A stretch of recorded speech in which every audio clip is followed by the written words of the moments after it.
오늘의 전국 현안 짚어보겠습니다. 최형두 국민의힘 의원, 장경태 더불어민주당 의원 나와 계십니다. 최형두 의원께 여쭤보겠습니다. 이재명 대표 체포 동의안 다음 주 월요일이잖아요. 네네. 지금 뭐 사실상 부결 당론 이야기가 나오거든요. 물론 자유투표로 합니다만 일단 부결 가능성이 높다고 보시는 거죠? 민주당이 저렇게 줄을 세우고 예. 지금 뭐 빚이 있는 의원이 있다, 누구한테 미안하다 할 만큼 지금 이재명 대표가 군색하게 하고 있지 않습니까? 한 표 한 표 아쉬운 거죠. 28표만 이탈하면은 이제 불체포 특권이 박탈되는 겁니다. 네. 되는데 저는 이재명 대표가 이렇게 국회에서 이걸 표결하도록 하지 말고 지금 검찰이 구속영장 청구한다고 바로 구속하지 않습니다. 네. 법원이 영장 실질 심사를 하고요. 그래서 이재명 대표가 내가 당당하게 다 설명하겠다. 나 죄가 없다. 내 법원 가서 설명할게. 네. 우리 국회의원들은 나오지 마세요. 국회의원들은 국정에 전념해 주십시오. 네. 그렇게 하면 끝날 문제입니다. 그런데 예. 왜 이렇게 당 대표가 막 뭐 참 지난번에 대통령 선거 치자 말자 당 대표 주식 투자하더니 또 국회의원 선거 나가서 당 대표가 이렇게 무리한 이유가 이것 때문이었구나. 지금 이 사람들 다 짐작하고 있겠지만 지금 사실 이재명 대표가 그냥 28일 전에도 그렇고 내가 구속영장이 청구됐으니까 내가 실질 심사를 받겠다. 법원 앞에서 내가 구속영장의 사유가 아님을 밝히겠다 하면 되는 문제인데 네. 이거 당이 총동원되고 있는 거 민주당 다 서럽지 못하고요. 국회의원이 이 불체포 특권 문제와 관련 스스로 포기한 사례도 있습니다. 권성동 의원이 그랬습니다. 권성동 의원이 강원레드 사건으로 뭐 4년 전에 아주 정말 온종일 신문에 나오고 방송에 나오고 그랬습니다. 그 시절에 불체포 특권을 포기하고 스스로 구속영장이 청구되자 실질 심사에 나섰습니다. 방탄을 행사하지 않았죠. 또 얼마 전에 우리 정찬민 의원이 용인시장 출신인데 용인시장 당시에 있었던 일로 가지고 이제 구속영장이 청구됐습니다. 그래서 그 당시에 이제 회기 중이었기 때문에 당연히 청구가 됐죠. 그 체포동의안이 왔는데 체포동의안에 대해서 정찬민 의원은 부결시켜달라고 그러지 않고 가결시켜 주십시오. 제가 당당히 우리 국회 동료 의원들한테 누를 끼치지 않고 법원에 가서 당당히 제 혐의를 반박해서 하겠습니다. 이렇게 했습니다. 그런 길을 택해야죠. 박지원 전 비대위원장은 이재명 대표 방탄을 계속하면 총선에서 폭망할 수 있다. 그런데 만약에 가결되면 압승할 수 있다라는 의견을 냈어요. 그 의견에 대해서는 어떤 생각이세요? 박지원 비대위원장 의견이 좀 그런 생각하는 사람들이 많더라고요. 보니까 이게 지금 민주당이 이재명 대표도 잘못하고 있지만 민주당이 여기에 서둘러서 이것을 방탄을 해주려고 총동원 체제로 가면은 네. 스스로 수렁에 빠질 것이라고 걱정들 많이 합니다. 당장 어제 오늘 진보적인 언론의 신문사를 보더라도요. 민주당의 지지율 하락이 말하는 것, 만일 지지율 하락으로 경고한 시민의 뜻을 더 이상 외면하다 하면 네. 민주당의 종착역은 어디가 될지 모른다. 벌써 이런 경고들 많이 나오고 있습니다. 민주당도 이제 이렇게 일사불란한 어떤 방탄 체제로 가지 말고 이재명 대표가 당당하게 범죄 혐의와 관련해서는 법원에서 영장실질심사에서 반박하게 해서 떳떳하게 해주는 게 도리인 것 같아요. 이재명 대표의 이번 최고위원 발언은 작심 발언 같죠? 제가 야당 대표가 하는 말입니까?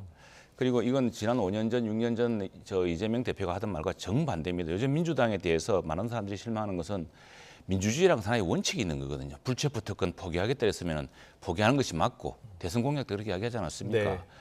그리고 박근혜 대통령, 이명박 대통령도 전 정권의 실세들, 전 정권의 뭐 고위 관리들 수사할 때는 그때 정치 보복이라는 말이 나오니까 정치 보복이란 말로 범죄 수사를 덮으려고 해서는 안 된다고 했던 분 아닙니까? 그런 말이고요.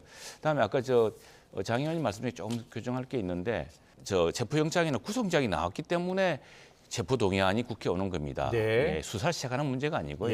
그다음에 국회가 열리지 않으면은 검찰이 체포영장을 집행할 수가 있습니다.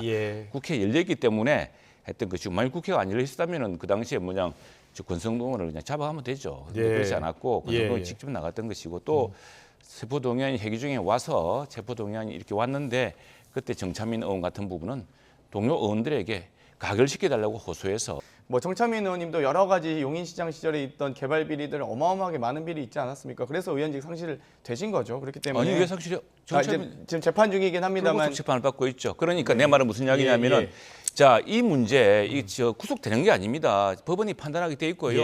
이 문제로 전체 국회를 마비시키면서까지 민주당을 총동원 체제로 만들어야겠느냐.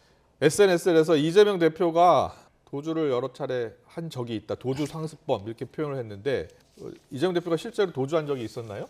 아니 오늘 자료 보니까 이때 보니까 2002년 분당 파크뷰 특혜 분양 사건에서 검사를 사칭했습니다. 그런 혐의를 받았던 당시 이재명 변호사가 경찰 수사를 피해서 강원도 전역과 서울 여관을 전전했죠. 네. 휴대폰 위치 추적을 피하려고 휴대폰 배터리를 재고 도주했다. 이 이제 본인이 쓴 책에 나온 이야기입니다.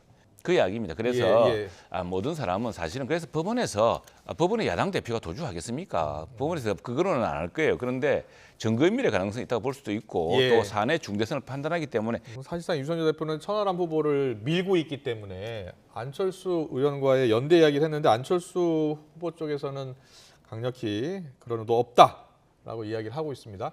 이 연대가 가능할 것으로 보세요? 저는 이제 이 전당대 선거관리위원이기 때문에 그렇습니까? 그런 이야기 예. 할 수가 없는데 네. 다만 하나 참 이 정치가 생물이라는 말이 있고 우리 전당대 처음 시작할 때 이 흥행이 어떨까 사실은 국정도 많고 여러 가지 또 주변에 여론도 극단의 여론이 많았는데 이게 이제 네 사람의 아주 그 각축이 되면서 굉장히 다이내믹하게 발전하고 있는 것 같습니다. 다만 저는 선거관리위원으로서 네. 지나친 그 무슨 이런 비방이라든가 이런 것보다는 좀 예. 정책적인 지금 얼마나 국민들이 어렵습니까? 나라 경제도 힘든 만큼 이런 데서 좀 희망을 줬으면 좋겠고 어쨌거나 네 분의 후보가 각축함으로써 전당대가 국민적 관심사가 되었다는 건 사실인 것 같습니다. 선관위원이시니까 하나 네, 여쭤볼게요. 네. 김기현 의원 그 KTX 네. 그 울산 네, 네. 투기 의혹 네. 그건 어떻게 지금 정리되고 있는 거예요? 그거는 지금 YTN 같은 데서 이미 보도된 게 있습니다. 예. 보도된 게 있고 그 자신이 지금 그 민주당이라든가 일부 의원들이 막 과장되게 이야기하고 김기현 있는데 의원은 흑색 선전이다라는 주장이고 네. 김기현 후보는 다른 후보들은 좀 더 증명을 해라 이야기하고 있잖아요. 예. 근데 언론에서 이제 예. 보면은 당장 3월 말에 우리 국회의원들 같은 경우는 재산 공개가 됩니다. 거기에 그 땅의 공시지가 가치가 다 포함되어 있거든요. 예. 뭐 그걸 다 밝히면 될 것 같고 네. 그렇게 하면 되죠. 그런데 저는 너무 지나치게 이런 문제에 대해서 정책 유불리를 가지고 전당대가 쏠리고 있지 않는가 좀 걱정하고 있습니다. 네, 알겠습니다. 지금 천하람 후보 같은 경우에는 이제 김기현 의원에 대한 공세를 계속 하고 있는데 울산의 이재명 아니냐 뭐 이런 이야기도 하고 있더라고요. 근데 그 민주당에서 발끈하던데 왜 이재명 무고한 사람들이 끄집어들이단 말이야. 그런데 이거는 사실 울산시장 문제는 YTN 뉴스도 많이 나와 있습니다.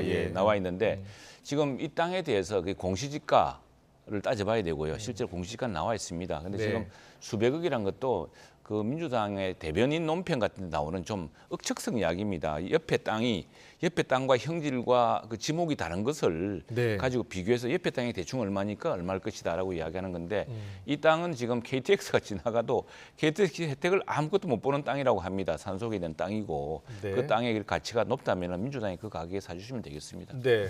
뭐 지금 장경태 의원 같은 경우에는 윤심에 의해서 움직이는 이번 당대표 경선에 의해서 김기현 후보가 당선이 되면 민주당은 더 좋다 이런 쪽으로 이야기를 하셨거든요. 예. 우리 당심이 지금 이번에 80만 명이 넘는 당원들이 투표를 합니다. 그래서 네. 정말 예상치 못하던 여러 가지 의견들 아주 세심한 반응들이 나오고 있는데 우리 당원들이 바라는 것은 이 정부가 지금 소수 여당이다 보니까 또 국회에서 우리가 제대로 하는 게 아무것도 없지 않습니까? 또 대통령도 뭘 하려고 해도 뭐 야당의 반발이 안 되고 또 이런 아니 원래 문재인 대통령 때부터 수사해둔 사건을 지금 뒤늦게 기소해가고 있는 건데 이걸 가지고 저렇게 정치적으로 공방을 벌이니 힘든 상황인데 소수 여당이 힘을 합쳐서 네. 또 대통령이 실패하면 여당도 실패하는 겁니다. 대통령을 도와서 할 수 있는 그런 당 지도부를 만들 거라고 집단지성이 저는 발휘될 것으로 믿습니다. 최영도 국민의힘 의원, 장경태 더불어민주당 의원과 함께했습니다. 잘 들었습니다. 고맙습니다. 네, 감사합니다. 감사합니다.